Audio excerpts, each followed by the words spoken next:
আমরা তোমাদের সাথেই আছি।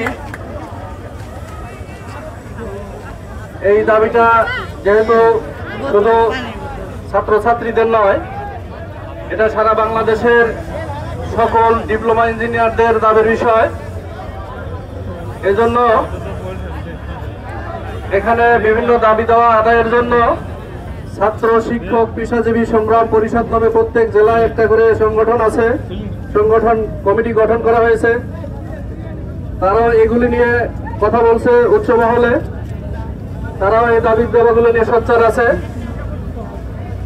আমরা তোমরা যেহেতু পাবনা পলিটেকনিক ইনস্টিটিউটের ছাত্রছাত্রীবৃন্দ, তোমরাও এই দাবিগুলোর সাথে আছো, এটা দেখে আমার একজন ডিপ্লোমা ইঞ্জিনিয়ার হিসাবে আমার কাছে আমি নিজেকে গর্বিত মনে করছি।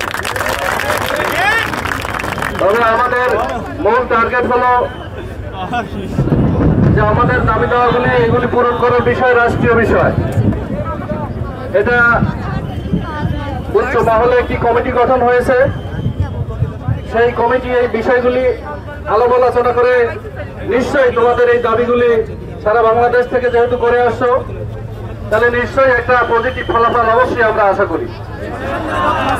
তো সেই ফলাফল নিয়ে তারা পর্যায়ক্রমে মিটিং করে সকল ডিপ্লোমা ইঞ্জিনিয়ারদের সাথে আলাপ আলোচনা করে ঢাকা কেন্দ্রীয় আইডিবির যারা নেতৃবৃন্দ আছে তাদের সাথে কথা বলে আলোচনা করে একটা ডিসিশন নেবে, এবং সেই ডিসিশন আমরা আশা করি অবশ্যই তোমাদের বিপক্ষে যাবে না, যেতে পারে না। কিন্তু আমরা একটা বিষয় তোমাদের জানাতে চাই, সেটা হলো তোমরা যেহেতু ছাত্র, তোমাদের অধিকারের বিষয় তোমরা তুলে ধরেছ।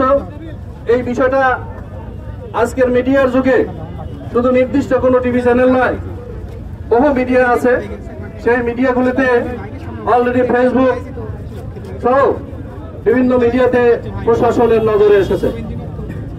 আমরা মাননীয় ডিসি মহোদয়ের আহ্বানে আমরা সেখানে গিয়েছিলাম, পাবনা পলিটেকনিকের শিক্ষক প্রতিনিধিবৃন্দ, সেখানে ওনাদের সাথে আলাপ করেছি। তো ওনারা এই বিষয়ে অবগত, সারা পাবনা জেলার সকল প্রশাসন এই বিষয়ে অবগত।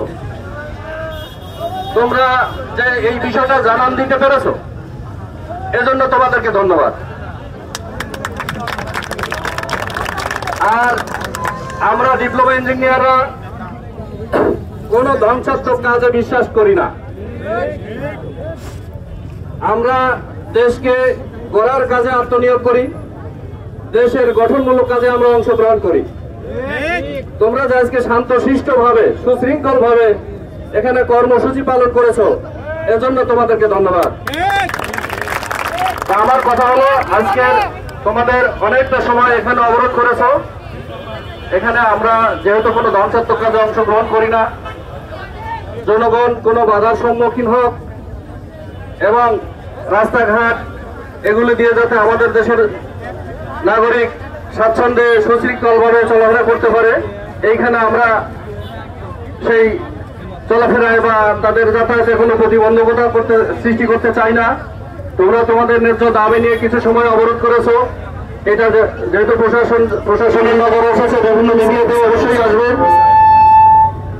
সুতরাং তোমরা আজকের কর্মসূচিতে সফল হয়েছে, এই জন্য আমি তোমাদেরকে ধন্যবাদ দিয়ে তোমাদেরকে একটা অনুরোধ করব যে তোমরা অনেক স্টুডেন্ট আমার এখানে বৃষ্টিতে ভিজে এখানে অবস্থান করছো, তারা বিভিন্ন ইয়েতে অসুস্থ হয়ে পড়তে পারো। এই বৃষ্টির পানি আসলে ক্ষতিকর, বৃষ্টির পানিতে অনেকে ঠান্ডা লেগে যাবে।